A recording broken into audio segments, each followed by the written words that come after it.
Aloha and welcome to the Bodhi Tree Dharma Center in Honolulu, Hawaii for our regular 6 p.m. sitting. Good to have you here tonight. And welcome to you guys too. Shall we start off with some announcements, even though you've heard them before? Yeah, so you know about the bathroom. I don't see any hand towels in there, so tonight, shake your hands dry. Yeah, you know about the locks and you know about the box for Donna. How are you guys doing? Good. I guess we could move for a few extra minutes tonight. So if you don't know, we always start off our nights with a little mindful movement. So if you're at home watching this, go ahead and stretch and be comfortable.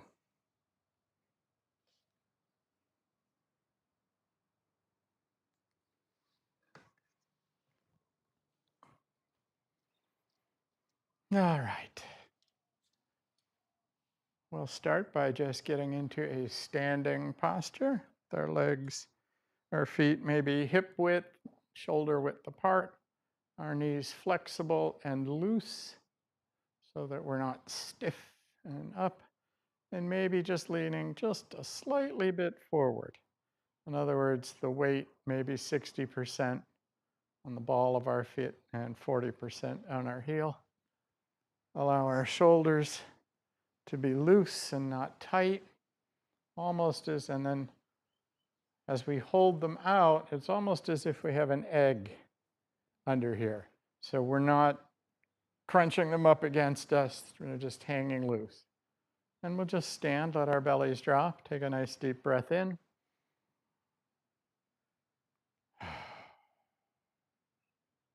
And just stand and feel our connection with the earth for a minute. It's almost as if we've got a straight line from the top of our head, down our spine, down through our feet, down through the Bodhi Tree Center here.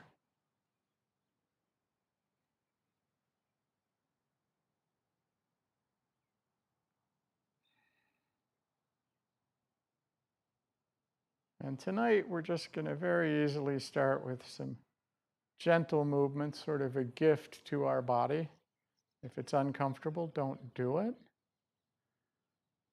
So we'll begin with our hands on our hips. We're going to breathe in and raise up on our toes. And exhale and down. And go ahead and we want to go back on our heels so we can wiggle our toes a little. And up And back down and rock on our heel a little. Be careful with our balance. And up. And down. Up. And down. Giving the feet sort of a massage as they go. Whenever I do this, I always think of, what movie was that with Bruce Willis where they're on the plane and the fellow says, yeah, exercise your toes. All right. And just come to a rest. Warm our hands. Put them on our kidneys. Push out the hips. And again, up and back. So this way we're sort of bowing to the front.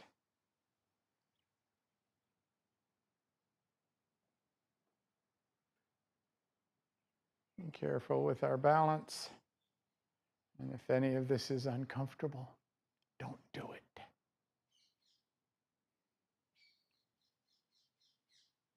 All right, and rest. And then the last one, we're going to put our hands out in front like we're hugging a tree.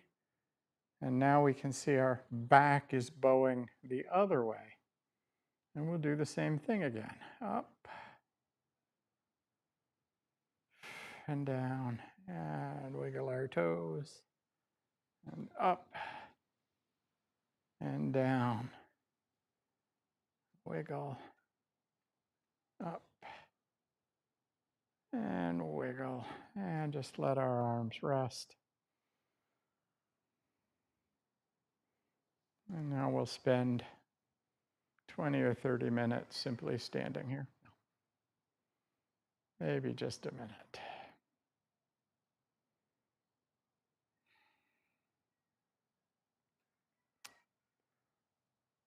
All right, and with this one again, be careful. Just going to start shifting back and forth. Use our feet to propel us here. So we're not standing here using our upper body to do it. We're using our feet to push us. And then add a little twist. Again, using our feet and not our upper body to twist us. So it's all our hips. And as we do, our hands can start to move. And again, be real careful. We don't want to overstress ourselves. And as we push a little harder, our hands move a little faster. And again, we're not using our shoulders and arm muscles to move them. We're using the speed of our body moving at whatever speed is comfortable. Be careful of twisting our back. But if you're comfortable, you can even start tapping your shoulders. And again, this is not moving our hands to do it, but literally the speed of the motion. So if that's not there, that's perfectly okay. There's no way to do this wrong. And then slow down. Our arms will slow down as well. And we'll come to a rest again.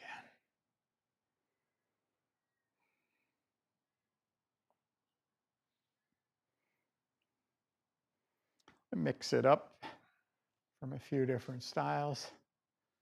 Let's do into a horse stance. So this is as if we're astride a horse, a little bigger than our shoulders, our knees bent as if we're in stirrups. We're going to take our hands and we're going to be an archer. So we'll start going to our left, but if you do it the other way, it's fine too. So we're going to breathe in as we string a bow, and then exhale and let the arrow fly. We don't have to blow out like that. And then up and breathe in. And really, if we can, look at what we're aiming at. If we can't, that's fine. But we don't want to miss with the arrow. Exhale. Breathing in and pulling. Looking at what we're shooting at. If you can, look at what you're shooting at. If you can move your arm a little more in so that you can see it. And exhale. And then if you can raise your fingers as if you're aiming and let go. And one more time on each side.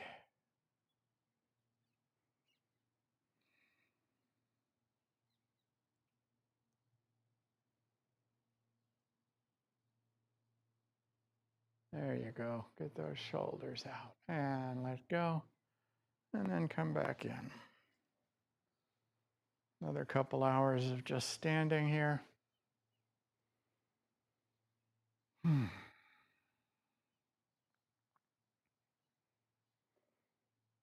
This one is another favorite of mine. I learned at Spirit Rock from a medical Qigong teacher.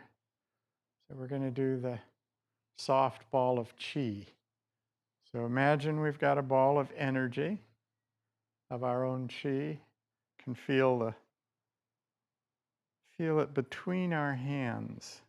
You might even feel that there's an attraction or an electric charge. If you don't, that's okay. And we'll start moving it around. Getting our body into it. We're not just standing here doing this. We're getting our whole body swaying and moving. Good job, Benjamin. And then as we move it, let it get a little bigger. Soft ball size to volleyball size. Just really feeling the connection between our palms. This ball of Qi getting wider and bigger. And allowing ourselves to get it big enough that we're actually inside it. Really lovely movement from our body. This is a gift of connecting, loosening, and then we'll begin to bring it back together.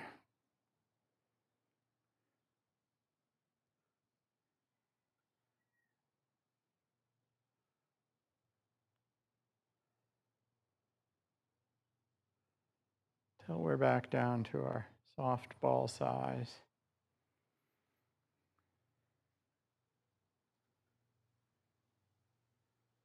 Now hold it out in front of us. Take a nice deep breath in. We're going to throw it up in the air as we exhale. Let it cascade all around us.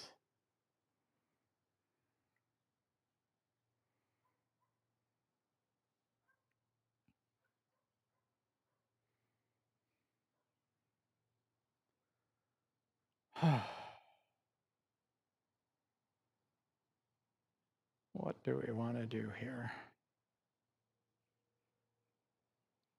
We'll smooth our Qi now. So hands in a prayer position. And we can inhale a little and exhale. So we allow our hands to move up, imagining a line of Qi, and we're smoothing it. Just smoothing the energy running up and down our body.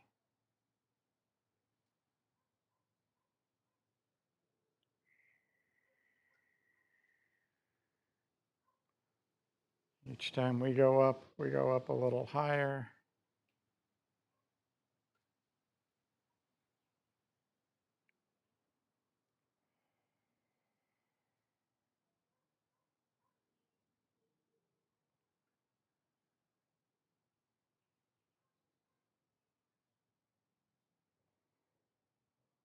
over our head.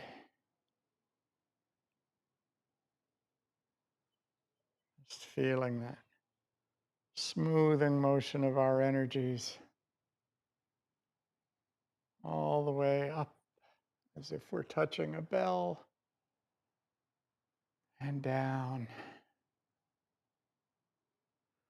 and up, touching a bell and stay there. Put our hands out and very gently now we'll lower ourselves, allowing ourselves to come down. We're not trying to touch our toes, just allowing ourselves to hang. If you do want to grab your ankles or something, that's fine, but just droop. Let everything dangle.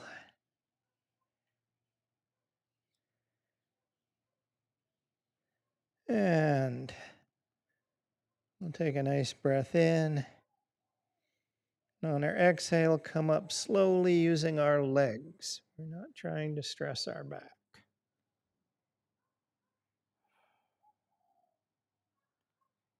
And we'll stand again for a moment or two, just allowing ourselves to settle and to feel if we feel any different than we did when we started. How is our body feeling?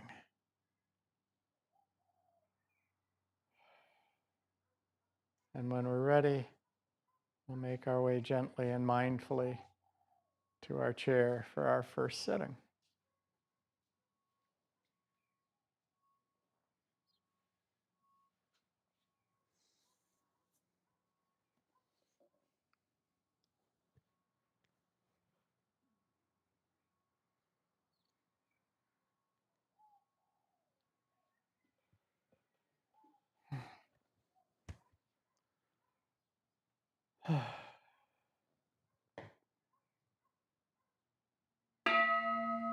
Wow.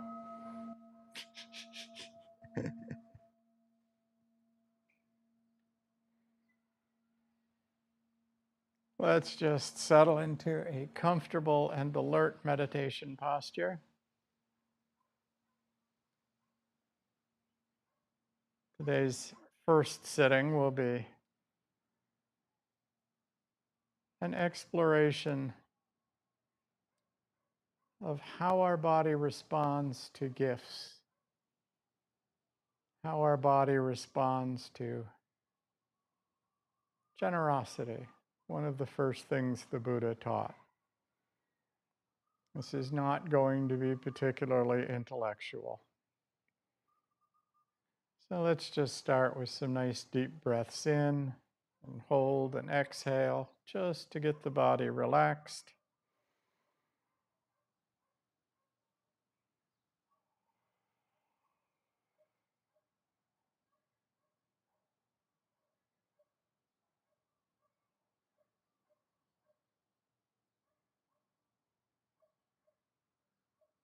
Holding our breath gently and exhaling slowly. Depending on how fast you breathe, 3, 5 times is good. Just allowing ourselves to breathe in fresh air, gifting ourselves, and coming to a stop.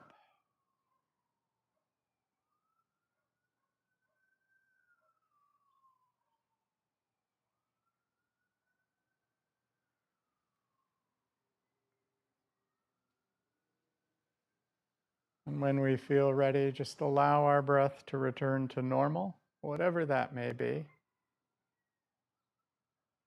We all breathe at a different rate, and it's perfectly okay.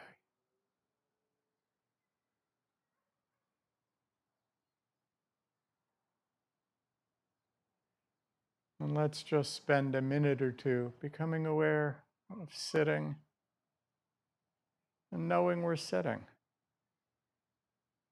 Allowing our awareness to drop into our body just as we're settling our body on our chair or cushion.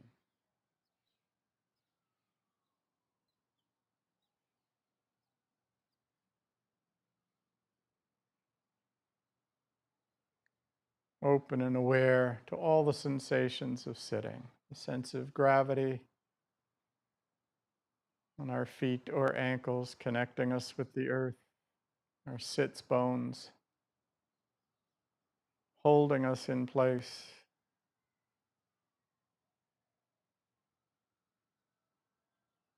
Perhaps noticing our breathing, the temperature of the air, breezes, sounds around us.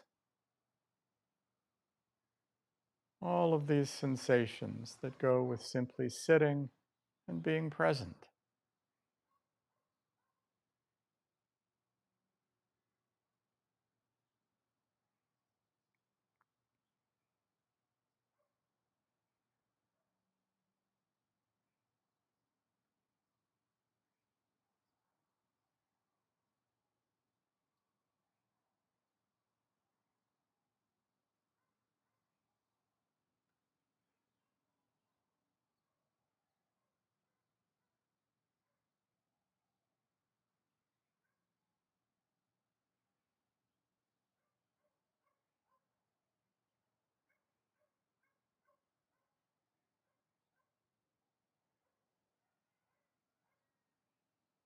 If thoughts arise, and they will, it's perfectly okay. We allow them to be present. We needn't chase anything off.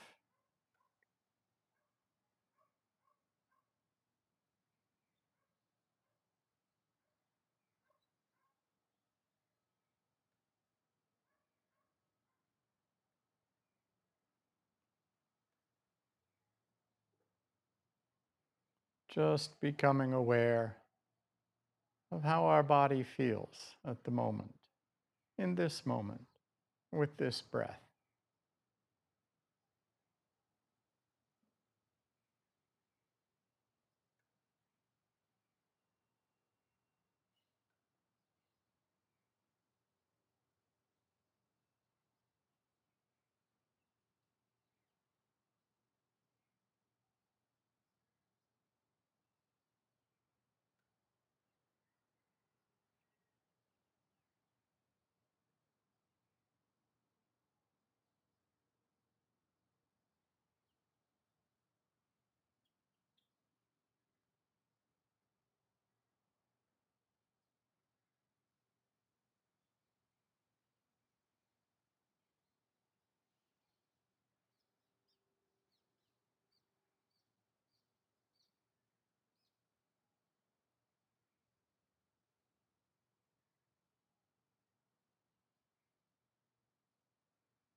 And with curiosity, again, see how your body feels in this moment. And if it's comfortable, perhaps we might add a gentle smile.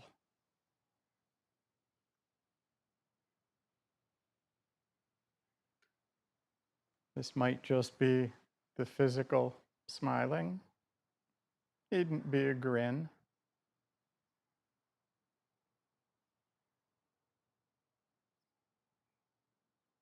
We needn't even have a reason behind it.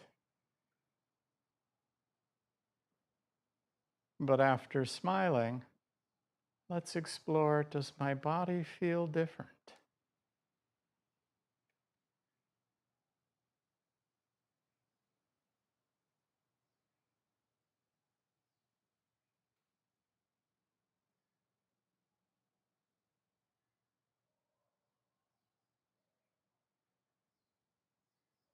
Is it pleasant?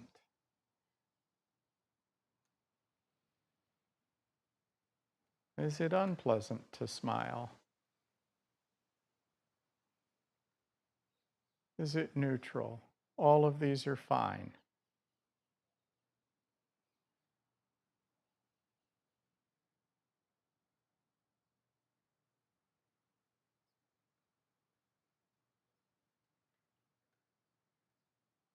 Was it an effort? Was it easy?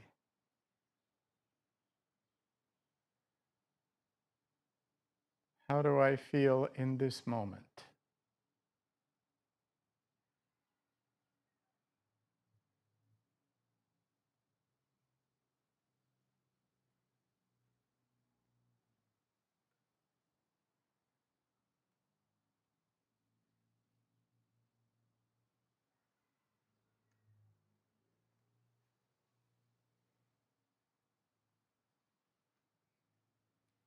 Allowing ourselves again to be steady.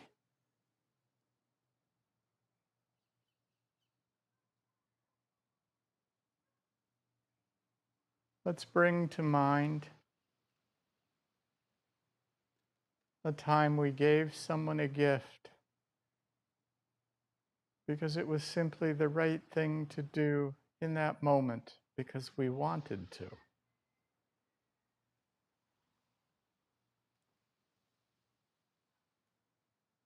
This might be as much a simple gift as a smile,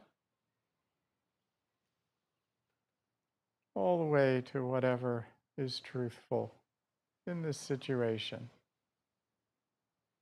How does my body feel now, bringing this to mind?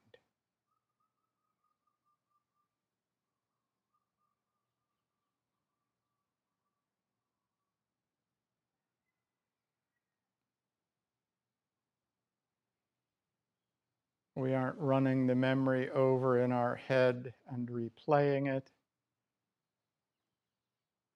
We're exploring how bringing it to mind affects our body.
Allowing this to slip away.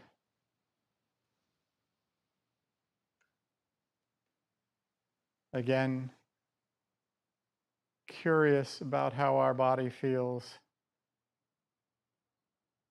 Let's bring to mind a situation where we gave a gift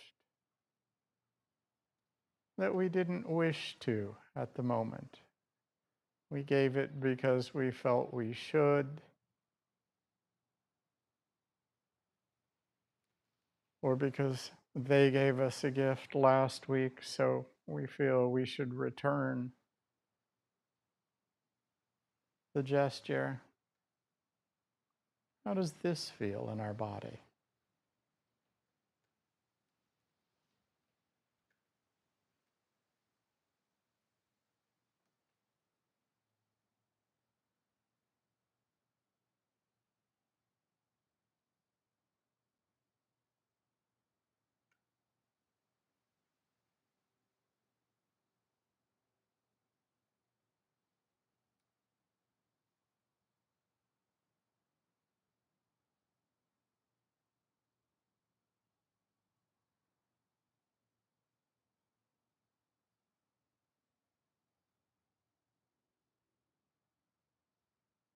Is this different?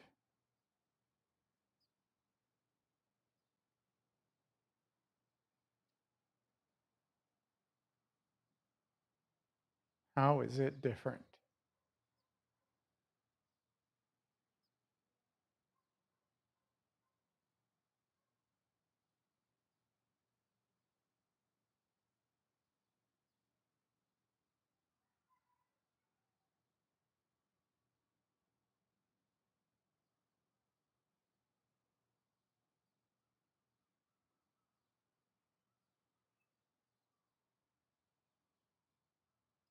allowing this too to pass.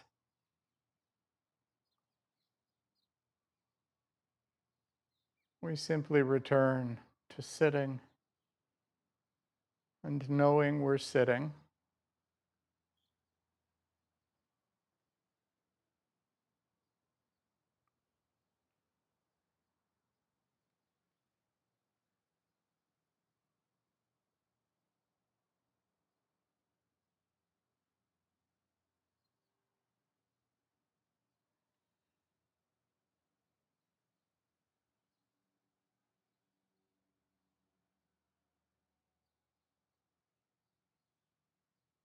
Just giving our body this gift of stopping, of resting, of softening.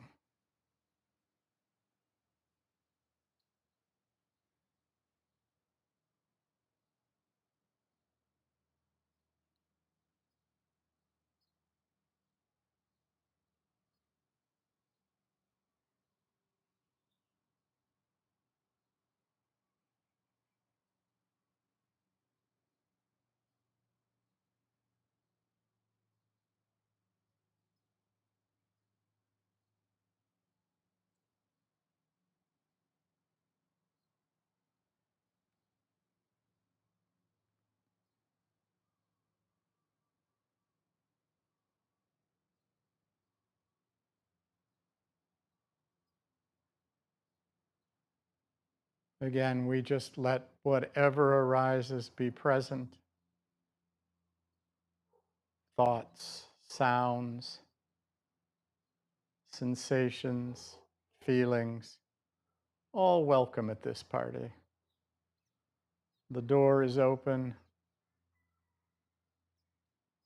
Whatever arises may arise. We needn't judge it. We needn't push it away. We needn't cling to it. We just allow it to come in. And should it choose to leave as well?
In a moment, I'll invite the bell to ring.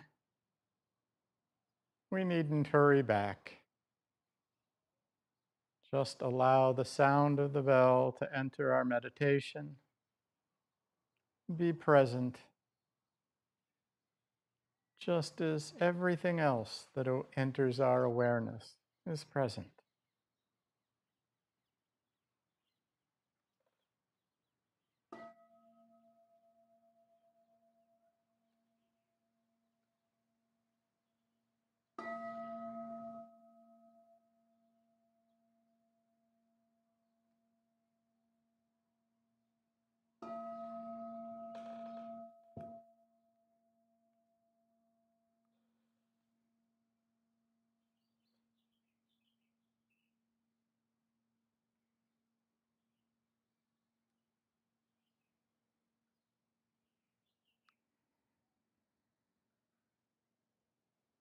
We'll now be taking a short 7-minute break, and I'll call us back with the bell.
Welcome back.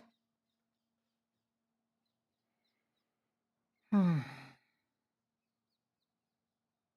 how did that feel? Did you note any difference when we brought thoughts of giving a gift that we wanted to give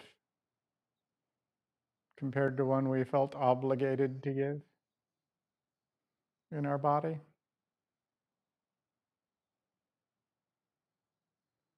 That's the topic tonight. Um, Dana, or generosity. But I want to start with a poem, as usual. This is another Mary Oliver poem, and it seems appropriate. It's not specific to this, but I like to think it's about the generosity of the gift of the world and our response to it. This is Messenger by Mary Oliver. My work is loving the world. Here the sunflowers, there the hummingbird, equal seekers of sweetness. Here the quickening yeast, there the blue plums, here the clam deep in the speckled sand. Are my boots old? Is my coat torn? Am I no longer young and still half perfect? Let me keep my mind on what matters, which is my work, which is mostly standing still and learning to be astonished. The phoebe, the delphinium, the sheep in the pasture, and the pasture, which is mostly rejoicing, since all the ingredients are here,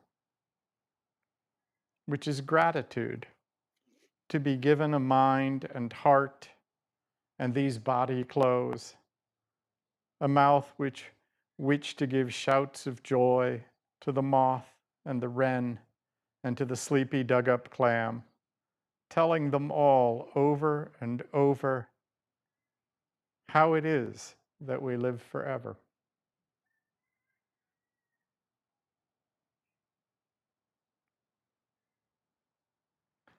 I really like that line, to be given a mind and heart and these body clothes, and a mouth with which to give shouts of joy. Dana, the thought of generosity, is actually the first thing the Buddha would teach when somebody would come to the Sangha. He would start with this idea of generosity and generosity of spirit, and not with the meditation or the Eightfold Path or the Three Jewels or I always like to joke, the list of 10,000 lists of 5,000 things, because Buddhists are so fond of lists. And when we think about it, the idea of generosity, of giving simply because it feels good to give, because it's something we want to do in that moment that arises in us, is really also about ethics, which I'm not going to harp on tonight. But when Buddhists undertake not to harm or to kill other things, it's a gift of freedom for them. There's the gift of not having to be afraid of us. When we don't lie, it's the gift of truth. And for us, it's the gift of not having to remember what lies we told people. That was always the hardest part of lying, was like, oh my gosh, what did I tell her? What did I tell him? What did I tell you? So there is a sutta. I'm not going to read the whole thing. But Sariputta, one of the Buddha's main disciples, comes to the Buddha and asks, why does the same gift given by two different people bear completely different fruit? And the Buddha's answer is, it's not the gift. It's the internal state of the giver. And then he goes on into 7 motivations, which of course is a list, which I will talk about briefly. Um, but I'm just thinking of a situation I saw years ago when I was in the restaurant business. I was a bar manager, and there was a young lady who came in regularly, a wonderful customer. And she lived in Kaimuki, and she had a mango tree. And I just never forget, she asked me if I wanted mangoes. And I said, sure, I could make smoothies and eat the mangoes and things like that. So she brought me this huge bag of mangoes. And that was great. And then she brought another one, and it wasn't so great because I had too many mangoes. But I always think of that when I think of this, because this is the same person giving the same gift, and the reactions are so different. But the Buddha isn't really talking about the reaction to the gift. He's really talking about what karma it will bear. And again, karma is not some judgment on something. It's simply if this, then that. It's if something happens, something else happens, something else happens, our intentions, our thoughts all bear on it. And so the list of 7 things are about giving a gift. Why might a gift not bear fruit in a sense? And we're not talking about getting something back necessarily, in the sense of, oh, I give it to you and you give me something back, but in terms of the karma of it. What is going to have more merit, if you will, which will be more skillful? So the first is self-interest. When we give a gift out of self-interest, we're trying to get some reward for ourselves. Well, I'll give you this, and then you'll like me, or you'll do this for me. And there's nothing inherently wrong with giving somebody a gift. This is a nice thing. But as we explored in that meditation, giving a gift because we really want to, and it's the right thing to do, and it's not the right thing to do, but it's the thing we want to do in that moment because it just feels good, might be a little different than when we gave a gift because we felt we had to. And so you can sort of feel embodied, I think. I know I can when I thought about it. I tightened up when I thought about a gift I'd given someone that I felt obligated to give. My shoulders tightened up. So another reason might simply be convention, because it's considered good. Oh, you should give that person a gift. It's a good thing. And we're not really into it, maybe, but we do it. Again, there may be nothing wrong with the gift. But it's going to feel different embodied. It's going to, in a sense, be a little different in terms of the merit, in terms of the karma of it. And again, that's a little deep, but if we explore this and think about it in terms of our meditation, we might be able to feel how that felt, to explore what that really was. Because I think so much of what I do is expressed in my body. I know I spent a lot of years just thinking all this stuff was just mental, until I started exploring how it actually feels in the body. And I've really come to the idea over the years that there's really no effective difference between the mind and the body in many ways. This is one thing that is present. Yeah, they have different aspects. And we do talk about mind, we do talk about body, but they are inseparable in many ways. So the next one is tradition. Oh, our family's always given a gift to them. My mother made Christmas cookies every year for all the neighbors. That was the tradition in our family. She enjoyed doing it, and she was doing it out of the goodness of her heart. I was usually the one who had to deliver the cookies, and I was doing it out of tradition. I was doing it out, and it felt okay, but it was like, oh, come on, Mom, I want to go out to, I don't want to do it this week. We got to do it some other time. So the next motivation is compassion. I have, they don't. So it's the sense of moral obligation. And again, this is not to say there's things wrong with this. It's just that that is a different level. It's certainly much different than giving because you want something, right? And in many ways, giving that way is not a bad thing. I give to charity because I can, right? Um,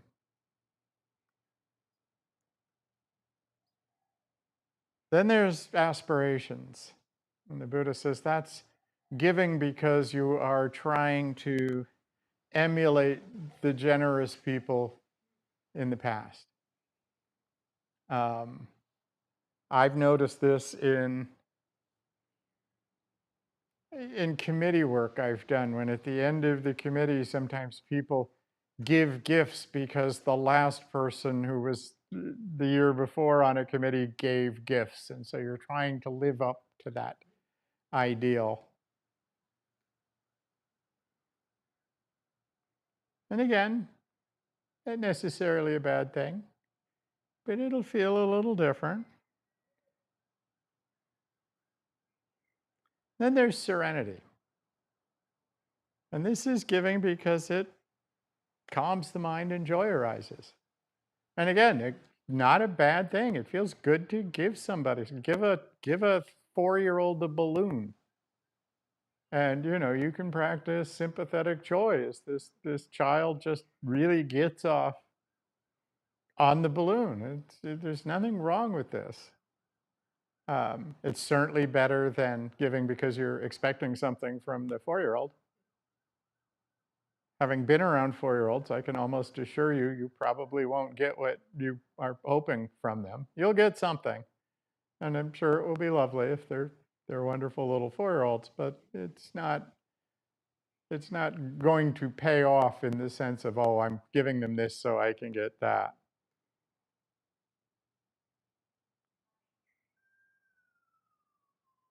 Then there's one that is, and that one's a really Serenity's good. I'm okay with that. Then there's one that is in the Sutta talks about an ornament of the mind, which is a phrase I really don't understand. So I'm not going to try to explain it. But it's explained here as giving as without self-referential motive at all. In other words, it's simply the act of giving. It isn't so that we can get something. It isn't so that because we've always done it. It isn't because, oh, that's what's done. It isn't out of compassion because I have something you don't have. It's not done to emulate somebody in the past. And it's not even done to feel better. It's simply done. I'm not sure I've ever done that. I'm gonna be real upfront about that. But the progression is, what can I get out of this? From what is expected to what it does to me, to what the mind simply is, to the way we simply are, being generous to each other. I remember watching a study on this on YouTube or something, where, and this is more about altruism than true giving, but they did a study of very young children. And they would have the researcher or the person helping with the experiment walk in and accidentally drop something on the floor. Now, of course, it was planned, but it was made to look like they were, and the children, for the most part, immediately would come over and grab it and give it to them without being asked, without any motivation, without anybody telling them, oh, this is what you need to do, this is a good thing. Just in general, children will do that. If it was clear, though, that the researcher came in and dropped it on purpose, they wouldn't do it. But I think at that age, the very young children, they're much closer to what is. They're living much closer to what the mind is, if you will, which is generally generous in that sense. Um, and they're not expecting necessarily anything. There were no rewards offered. They weren't going to get a piece of candy. There were no rewards given. It was just what in our natural state, I think maybe the Buddha is at least hoping that we're like before the conditioning sets in that teaches us all of this stuff about needing to get something, uh, giving so that we get something, or giving because we give and that's what we've always done, or because it's required. And I honestly think we can feel that in our bodies. I mean, I know I can. I always feel a little, I know when I've given someone something and it was because I felt I had to, or because it's just what we do. It's never felt the same way. Um, and I always remember being in a relationship for years. We're still friends, and neither of us celebrated Christmas or birthdays or any other thing. But occasionally someone would come home on a Tuesday with a gift. Oh, this is for you. What's it for? Well, it's Tuesday. Or, oh, I wanted to give this to you. Why? Well, it's 3 o'clock. And just sort of make a joke of it. But it was that sense of wanting to give somebody something, that sense of it, but not having it tied to convention, not having it tied to tradition, not because we were obligated to give it, and not because we really expected anything from it. I'm sure there was in a relationship like that you often do sort of have expectations that they'll at least smile at you. Um, but you never know. So I remember this was the very first topic I taught about a year ago, because we started all of this about a year ago in the end of May in 2025. And what I didn't talk about that time is how it felt. What was the embodied feeling of it? And so I think each of the way we give things and whatever is the motive, each of them has this signature feeling in our body. I mean, it may be a little different, just as our signature varies depending on when we're writing it. But there may be some kind of contraction that we feel. I don't know, and I don't want to have you feel something I'm putting in your mouth, but maybe a little contracted if we're giving because we have to, or because we're trying to get something. Or warmth with compassion. And it does feel good to give people who are needy something, and it's a good thing to do. And the openness of simply giving freely just because, hey, I wanted to give you a gift. Why? I don't know. I just wanted to give you a gift. We don't need to analyze it, but I think it's good to feel it. And I think it's good to explore that and get to know where we keep things in our body. Because I don't think it's separate from the intellectual analysis of what goes in on our mind. That's one of the reasons why I was using the word giving our bodies a gift when we started with the mindful movement tonight. So let's just give our bodies this gift of a little moving, so that when we give ourselves this gift of sitting, it's been fed. Not because we have to, we could have just sat, but because it's a nice thing to do, to honor our bodies. This, what is it that she said? This clothes a body. I wish I could remember the exact poem. I have it here. I don't need to remember it. Yeah, which is gratitude. To be given a mind and a heart and these body clothes. And so do we have gratitude for what we've been given? And can we feel that? And does it feel right Do we feel obligated to give it back to our body? Or is it a tradition that we do that? Or are we doing it simply because that is what we are? Animals who like to move. All right, let's have another sit.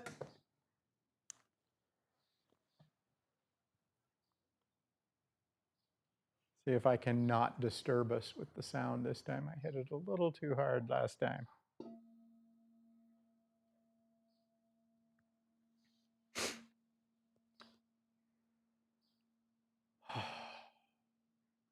Let's just give ourselves the gift of resting. And if you think you're going to get something out of it, that's fine. If you're doing it out of compassion for yourself, that's great. If you're doing it simply because it's what we do here, that's fine too. And if you're giving it simply because it is what we do, all good. Just allow ourselves to come to a rest.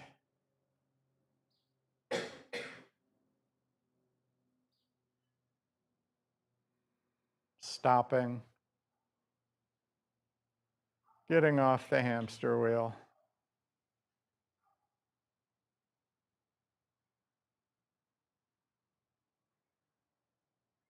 Allowing our openness, our awareness to be wide, expansive.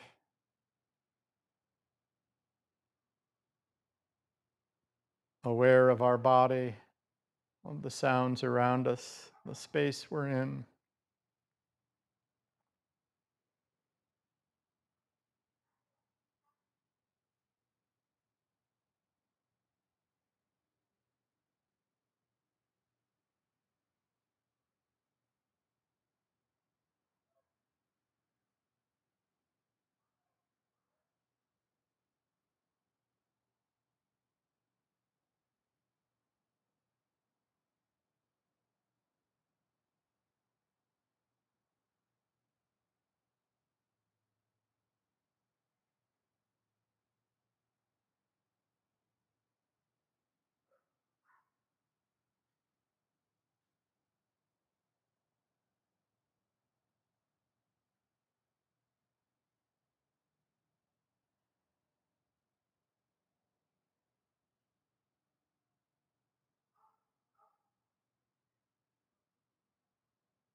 And if the breath is comfortable for you, we might treat each in-breath as a gift we're being given. The generosity of taking in fresh air given to us.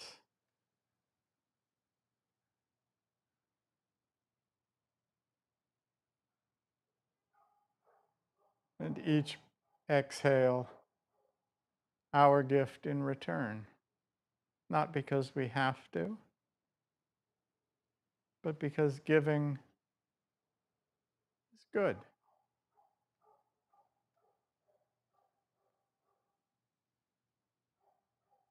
We needn't have a motive for this other than it's simply what is.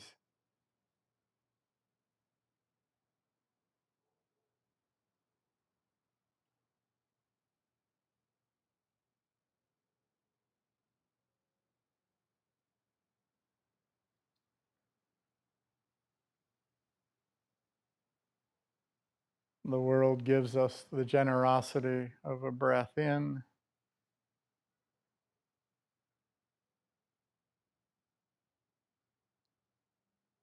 and we exhale because it is what is. We return with generosity and gratitude.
Can we be generous with all that arises in our awareness and simply let it be?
If we're distracted, we simply return to the gift of the breath, perhaps smiling, being generous with ourselves.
Can we be generous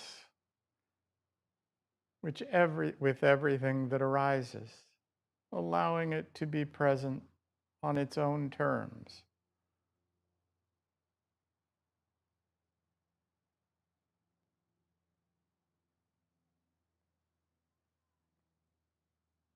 Allowing ourselves, as Mary Oliver says, allowing ourselves to keep our minds on what matters, which is our work, which is mostly standing still and learning to be astonished.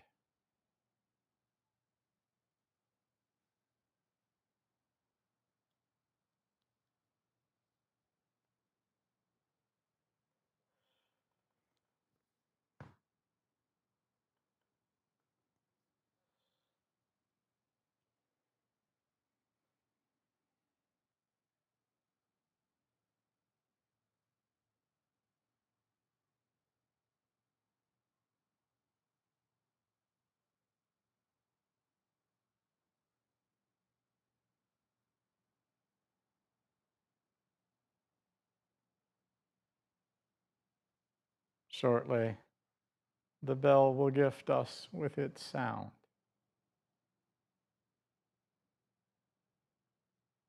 We needn't hurry back. Again, allowing this to be present.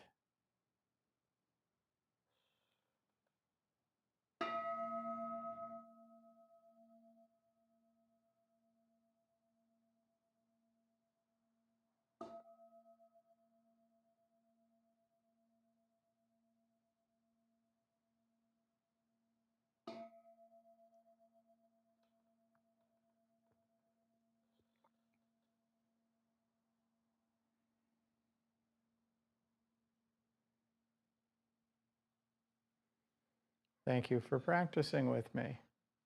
And if you're online, thank you for practicing with us tonight. We'll be ending the stream now, and we hope to see you again next week.